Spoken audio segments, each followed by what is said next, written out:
হতাশা আপনি করতে পারবেন না, যত বড় বিপদ আসুক না কেন, কারণ আপনি মোমেন। এজন্য আমি যে দৃষ্টান্তটা নিয়ে আসছি, এই দৃষ্টান্তটা একজন সাহাবীর দৃষ্টান্ত। বলুন না সুবহানাল্লাহ। আমি যখন এটা নোট করছিলাম তখন আমার চোখ থেকে টপ টপ করে পানি ঝরছিল। ভাইয়ের আমার, দৃষ্টান্তটা হলো হযরত উম্মে সালামা রাদিয়াল্লাহু তাআলা আনহার ব্যাপারে। উম্মে সালামা হলেন উম্মাহাতুল মুমিনিনদের একজন, আল্লাহর রাসূলের স্ত্রী। বলুন সুবহানাল্লাহ। উম্মে সালামা উনি আল্লাহর রাসূলের সাথে বিবাহ বসার আগে ওনার আরেকজনের সাথে বিবাহ হয়েছিল, তার নাম ছিল আবু সালামা। ওনাদের একটা সন্তান ছিল ওই ঘরে, তার নাম ছিল সালামা। মনে রাখতে পারবেন না? সালামার বাবা, সালামার মা আর সালামা, মোট কয়জন? তিনজন। ওনাদের আরও নাম আছে, ওই নামগুলো আমি এখন বলছি না, এগুলো কঠিন, আপনাদের বোঝার সুবিধার্থে। সালামার মা, সালামার বাবা আর হলেন সালামা, তিনজন সাহাবী। বলুন না সুবহানাল্লাহ। ওনরা হলেন কদিমুল ইসলাম, ইসলামের প্রারম্ভিক সময়ে তারা ইসলাম কবুল করছেন। ইসলাম কবুল করার পরে তাদের উপরে অত্যাচারের স্টিম রোলার পড়ে আছে, খালি অত্যাচার, খালি অত্যাচার। মুসলমানরা কম, দুর্বল, গরিব, তাদের উপরে অত্যাচারের পর অত্যাচার আসতেছে। তখন আল্লাহ রসুলের অনুমতিক্রমে সপরিবারে সর্বপ্রথম স্ত্রীকে নিয়ে হাবশায় হিজরত করছেন এই আবু সালামা রাদিয়াল্লাহু তাআলা আনহু। বলুন না সুবহানাল্লাহ। ওখানে চলে গেছেন, হাবশায় বসবাস করতেছেন, একটা সন্তান ওখানে হয়েছে এই সালামা। এখন কিছুদিন পরে শুনতে পাইলেন যে আল্লাহর রাসূল নাকি হিজরত করে মদিনায় চলে গেছেন। এটা শুনে বলছে উম্মে সালামা, চলো আমরা মক্কা মুকাররমায় যাই, গিয়ে দেখি আল্লাহর রাসূল যেহেতু নাই, আমরা আমাদের জন্মভূমিতে চলে যাই, অবস্থাটা দেখি, এরপরে আমরা পরবর্তী সিদ্ধান্ত আমরা নিব। যখনই ওনারা 2-3 জনে চলে আসছেন সন্তান সহ, আসার পরে আবার তাদের উপরে আবারও অত্যাচার শুরু, যে ইসলাম ছাড়ো, মোহাম্মদের ধর্ম ছাড়ো, মোহাম্মদের চিন্তা চেতনা ছাড়ো, তুমি যাকে অনুসরণ করতে সে তো এই মক্কা মুকাররমায় নাই, সে চলে গেছে মাদিনা মুনাওয়ারায়, সুতরাং তোমাদেরকে আর আমরা ছাড়ছি না, তোমরা এই মত এই দল ছেড়ে দাও। অত্যাচারের পর অত্যাচার। আবু সালামা রাদিয়াল্লাহু তাআলা আনহু সিদ্ধান্ত নিলেন উম্মে সালামা রাদিয়াল্লাহু তাআলা আনহার সাথে পরামর্শ করে দেখো চলো, যেহেতু নবীজি মদিনায় গেছে আমরাও মদিনায় চলে যাই। পরে বলছেন যে হ্যাঁ ঠিক আছে চলেন, আমরা 3 জনে মদিনায় চলে যাই। এখন আবু সালামা রাদিয়াল্লাহু তাআলা আনহা একটা উট সংগ্রহ করলেন, উটের উপরে নিজের স্ত্রী উম্মে সালামাকে বসাইলেন আর নিজের সন্তান সালামাকে বসাইলেন। বসাইয়া উটের রশি ধরে টানতেছেন, মাদিনা মুনাওয়ারার দিকে রওনা হয়েছেন। এই খবরটা বিদ্যুৎ গতিতে ছড়াই গেছে। কিরে, আবু সালামা তার পরিবার সহ ছিল হাবশায়, চলে আসছে মক্কায়, আবার সেই মোহাম্মদের কাছে যাইতেছে, ঠেকাও ঠেকাও, তাদেরকে ঠেকাও, যেতে দেওয়া যাবে না। তো গিয়ে কি করলো উম্মে সালামার গোত্রের মানুষেরা আবু সালামার হাত থেকে উটের রশিদে টাইনে নিয়ে গেছে। তাই আমাদের মেয়েকে নিয়া তুমি মদিনায় যাবা, এটা যেতে দেব না, তুমি যাবা তো যাবা, একা যাও, তোমার ব্যাপারে আমাদের কোনো কথা নাই, আমাদের মেয়ে নিয়ে যেতে দেব না। তখন এটা বলার পরে আবু সালামাকে কিছু অত্যাচারও করছে শারীরিকভাবে। আবু সালামা রাদিয়াল্লাহু তাআলা আনহু কিং কর্তব্য বিমূঢ় হয়ে মাদিনা মুনাওয়ারায় একা রওনা হয়েছেন। এখন এখানে আছেন কয়জন? 2 জন, উম্মে সালামা এবং সালামা। এখন আবু সালামার গোত্রের মানুষেরা আইসা ছোট্ট ছেলে সালামা রাদিয়াল্লাহু তাআলা আনহুকে নিয়ে টানাটানি শুরু করছে। কয় যেহেতু তোমাদের মেয়েকে আমাদের ছেলের সাথে থাকতে দাও নাই, সুতরাং তোমাদের মেয়ের ছেলেকেও তোমাদের মেয়ের সাথে থাকতে দিব না। এটা বলে টানাটানি করে নিয়ে যাওয়ার সময় সালামা রাদিয়াল্লাহু তাআলা আনহুর একটা হাত ভেঙে গেছে। এই ছোট্ট শিশুকে আলাদা করে ফেলছে, সালামা রাদিয়াল্লাহু তাআলা আনহাকে আলাদা করে ফেলছে। সালামা রাদিয়াল্লাহু তাআলা আনহা একা হয়ে গেলেন। সব মুশরিক, কাফের, বেঈমান, মুনাফিক সব ভরপুর সমাজে।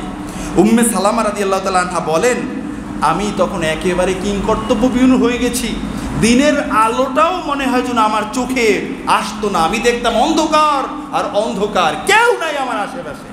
আমি কি করতাম, একটু দূরে একটা এলাকা ছিল, ওই এলাকার নাম ছিল বাতহা, আবতা। এই আবতা নামক জায়গায় একটা টিলা ছিল, এই টিলার উপরে সকালবেলা চলে যাইতেন, সন্ধ্যা পর্যন্ত আকাশের দিকে তাকিয়ে উম্মে সালামা রাদিয়াল্লাহু তাআলা আনহা আল্লাহর সাথে কান্নাকাটি করতেন, আর কোনো কাজ ছিল না। গোটা রৌদ্রটা তার পিঠের উপর দিয়ে যাইতো, কখন সূর্য উঠত কখন অস্তমিত হইতো উনি অনুভবও করতে পারতেন না। স্বামী চলে গেছে, সন্তানটা ছিনিয়ে নেওয়া হয়েছে, আমি ইসলামের উপরে কিভাবে থাকবো, আমি মহিলা মানুষ, আমার কি উপায় হবে, আল্লাহ আপনি আমার উপরে রহমত করেন, এই চিন্তা করে করে শুধু কান্না করছেন। আবু উম্মে সালামা রাদিয়াল্লাহু তাআলা আনহা বলেন, আমার কাজটাই ছিল শুধুমাত্র কান্না করা, আমার কোনো হাসি ছিল না, কোনো খাওয়া ছিল না, কোনো ঘুম ছিল না, শুধু কান্না করতাম আর কান্না করতাম। এখন ওই আবু সালামার উম্মে সালামার গোত্রের একজন নেতৃস্থানীয় ব্যক্তি এই অবস্থা দেখা গিয়া তার গোত্রের মানুষকে চরম বকা দিয়েছে। এই তোমরা কি কোনো মানুষ? একটা মহিলা, তাকে তার স্বামী থেকে ছাড়াইয়ে রাখছো, তার সন্তানটাকে তার থেকে দূরে রাখছো, সে শুধু পাহাড়ের উপরে গিয়ে কান্না করে, তোমরা তাকে এনে তার স্বামীর কাছে পাঠাইয়ে দাও। এই কথা বলার সাথে সাথে তাদের কলিজার মাঝে একটু প্রশান্তি আসছে। তাকে ডেকে বল, ঠিক আছে উম্মে সালামা তুমি যাবা, তাহলে চলে যাও, তুমি তোমার স্বামীর কাছে চলে যাও। যখন স্বামীর কাছে যাওয়ার অনুমতি দিয়েছে, ওদিক থেকে সন্তানটাও আবার কোলে দিয়ে গেছে, যেহেতু আমাদের ছেলের কাছে চলে যাও, তাহলে নেও তোমার ছেলে নিয়ে তুমি মদিনায় চলে যাও। বলুন না সুবহানাল্লাহ। মদিনা শরীফে চলে যাওয়া অনেক বড় ইতিহাস, বিশাল করুণ ইতিহাস। আমি যখন এটা নোট করছিলাম তখন আমার চোখ থেকে টপ টপ করে পানি ঝরছিল। বন্ধুরা আমার, উম্মে সালামা রাদিয়াল্লাহু তাআলা আনহা মদিনা মুনাওয়ারায় চলে গেলেন, স্বামীর সাথে এক হইলেন। এই যাওয়ার পথে চমৎকার ঘটনা আছে, আমি এখন বলবো না। তো এখন ওখানে যাওয়ার পরে স্বামীর সাথে বেশি দিন থাকতে পারেন নাই। ওহুদের ময়দানে, ওহুদের যুদ্ধে স্বামী ক্ষত হয়েছিলেন, ওই ক্ষতর কারণে কয়েকদিনের ভিতরে স্বামী আবু সালামা শাহাদাত বরণ করেছেন। তখন এই উম্মে সালামা রাদিয়াল্লাহু তাআলা আনহাকে বিবাহের প্রস্তাব পাঠাইছেন আবু বকর সিদ্দিক রাদিয়াল্লাহু তাআলা আনহু, যে দেখো উম্মে সালামা একা একা একটা মহিলা মানুষ, ছোট্ট একটা ছেলে নিয়ে আসে, তাকে বলো যদি সে রাজি থাকে আমি আবু বকর তাকে বিবাহ করব। বলুন না সুবহানাল্লাহ। ওই উম্মে সালামা এটাকে নাকচ করে দিলেন যে না, আমি বিবাহ বসবো না। এরপরে ওমর রাদিয়াল্লাহু তাআলা আনহু প্রস্তাব দিলেন, ওমর রাদিয়াল্লাহু তাআলা আনহুর প্রস্তাবকেও নাকচ করলেন যে না, আমি বিবাহ বসবো না। আল্লাহর নির্দেশে রহমাতুল লিল আলামিন ওমর রাদিয়াল্লাহু তাআলা আনহুকে ডেকে বললেন, ওমর আল্লাহর নির্দেশ পেয়েছি আমি, তুমি চলে যাও উম্মে সালামার কাছে, আমার পক্ষ থেকে তাকে বিবাহের প্রস্তাব দিয়ে আসো। বলুন না সুবহানাল্লাহ।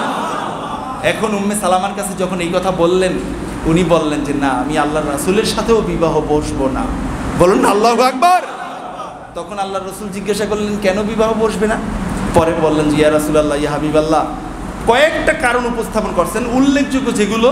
এক নাম্বার বললেন, ইয়া রাসূলুল্লাহ, আমি বৃদ্ধ মহিলা, আমি বুড়া হয়ে গেছি, আমি বৃদ্ধা, আমাকে বিবাহ করলে কি হবে, আমি এ কারণে আপনাকে কষ্ট দিতে আমি যাব না। আল্লাহ রাসূল বললেন আর কি? পরে বলতেছেন, ইয়া রাসূলুল্লাহ, দেখেন আমার সাথে একটা ছোট্ট ছেলে আছে, আমি তাকে কোথায় রেখে যাব? আল্লাহ রাসূল বললেন আর কি? বললেন যে ইয়া রাসূলুল্লাহ, এখানে আমাকে বিবাহ করবেন, আমার গার্ডিয়ান বলতে কেউ নাই, আমাকে বিবাহ করবেন, কে বিবাহ দিবে, কে অনুষ্ঠান করবে, কে আপনার আত্মীয় স্বজন হবে, কেউই তো নাই, সুতরাং আমি আপনার সাথে বিবাহ বসবো না। তখন রাসূলুল্লাহ সাল্লাল্লাহু আলাইহি ওয়াসাল্লাম বললেন যে উম্মে সালামা, তোমার এই সব সমস্যাগুলোর সমাধান আমি মেনে নিলাম, আল্লাহর নির্দেশ, তুমি আমার সাথে বিবাহ বসবে। বলুন না সুবহানাল্লাহ। তখন উম্মে সালামা রাদিয়াল্লাহু তাআলা আনহা রাসূলুল্লাহ সাল্লাল্লাহু আলাইহি ওয়াসাল্লামের সাথে বৈবাহিক বন্ধনে আবদ্ধ হলেন। তার আগে, স্বামী ইন্তেকালের আগে একদিন বলতেছেন আবু সালামাকে, এই উম্মে সালামা, তো শোনো শোনো স্বামী আমার, আমি হাদিসে পেয়েছি স্বামী যদি আগে মারা যায়, স্বামী যদি জান্নাতি হয়, তার স্ত্রী যদি ধৈর্য ধারণ করে, কিয়ামতের ময়দানে আল্লাহ ওই স্ত্রীকে স্বামীর সাথে জান্নাতি বানিয়ে দেবে। তার বিপরীতে স্ত্রী যদি আগে মারা যায়, সে যদি জান্নাতি হয়, স্বামী যদি ধৈর্য ধারণ করে, তাহলে ওই স্বামীকে কিয়ামতের ময়দানে ওই স্ত্রীর সাথে জান্নাতি বানিয়ে দেবে। সুতরাং আসো আসো, আমরা দুইজনে মিলে প্রতিজ্ঞা করি, তুমি যদি আগে মারা যাও তুমি আর বিবাহ করবে না, আমি যদি আগে মারা যাই আমি আর বিবাহ করব না। বলুন না সুবহানাল্লাহ। স্বামীকে কতটা পছন্দ করেন দেখেন। তখন আবু সালামা রাদিয়াল্লাহু তাআলা আনহা বলেন, না উম্মে সালামা, তোমার এই সিদ্ধান্ত ভুল, বরং আমি আল্লাহর কাছে দোয়া করি যে আল্লাহ, আমি আবু সালামা যদি মারা যাই, আমার স্ত্রী উম্মে সালামার জন্য আমার চেয়েও উত্তম কোনো পুরুষ আপনি ব্যবস্থা করে দিয়েন। বলুন না সুবহানাল্লাহ।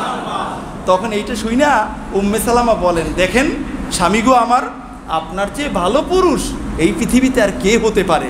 আপনি সবচেয়ে ভালো পুরুষ, আপনার চেয়ে ভালো পুরুষও পাবো না, আর আমি উম্মে সালামা বিবাহও বসবো না। বলুন না সুবহানাল্লাহ।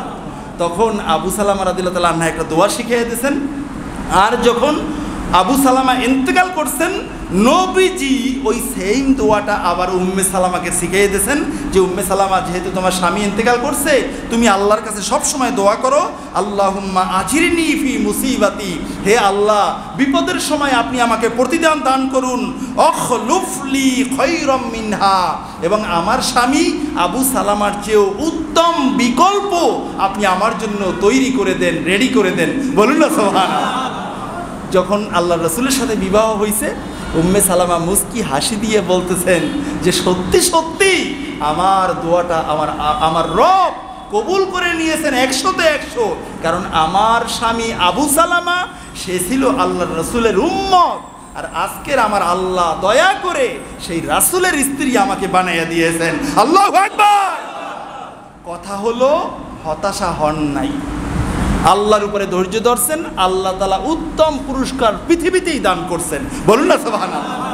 তাহলে এখান থেকে কি আমরা আমাদের জীবনের সকল হতাশা, চিন্তা, চেতনা, দুরবস্থাকে ভুলে গিয়ে আল্লাহর উপরে তাওয়াক্কুল করতে পারি কি পারি না?